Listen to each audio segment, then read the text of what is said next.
এবার মুহূর্তেই viral BPL এর গানের শুটিং, যেখানে দিঘি, পূজা চেরি ও শাকিব খান নিজেও ডান্স করতে চলছে।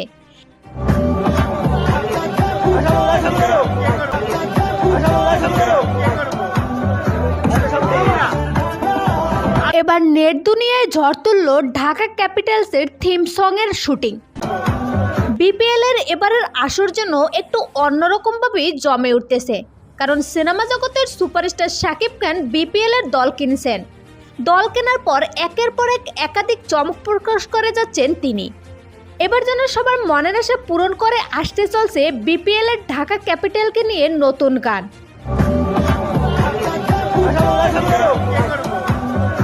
যেটিতে কণ্ঠ দিয়েছেন জনপ্রিয় গায়ক প্রীতম হাসান। অন্যদিকে এই গানের কয়েকটি শুটিং এখন নেট দুনিয়ায় ঝড় তুলছে। ভাইরাল হওয়া একটি ভিডিওতে দেখা যায় দিঘিকে মন খুলে ঢাকা ক্যাপিটালসের গানের সাথে ডান্স করতে, যা দর্শকরা অলরেডি লুফে নিচ্ছে। অনেকেই বলতেছে এবারের বিপিএল এর সেরা গান হবে ঢাকা ক্যাপিটালসের। আরেকটি ভিডিও এখন ভাইরাল নেট দুনিয়ায়। সিনেমা জগতের সফলতার পর ক্রিকেটে যুক্ত হয় শাকিব খান, আর যুক্ত হওয়ার পরপরই একের পর এক বড় বড় চমক প্রকাশ করতে দেখা যায় তাকে। তবে এবার যেন সবথেকে বড় চমকটাই সামনে আনলেন এই নায়ক।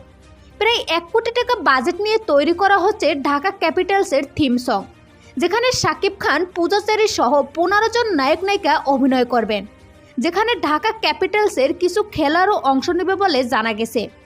অন্যদিকে গতকাল এই গানের কয়েকটি ক্লিপ নেট দুনিয়ায় ভাইরাল হয়।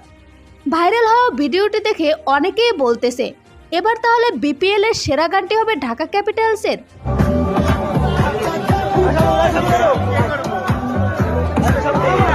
অন্যদিকে 28 বা 30 তারিখের মধ্যে এই গানটির মুক্তির কথা রয়েছে বলেও জানা যায়। অবভিয়াস রেডি তো আপনি বিপিএল দলের গানের জন্য? জানিয়ে দিন কমেন্ট করে। ঢাকা ক্যাপিটালসের দল কি পারবে শাকিব খানের সম্মান রক্ষা করতে? আপনার কি মনে হয়? জানিয়ে দিন কমেন্ট করে।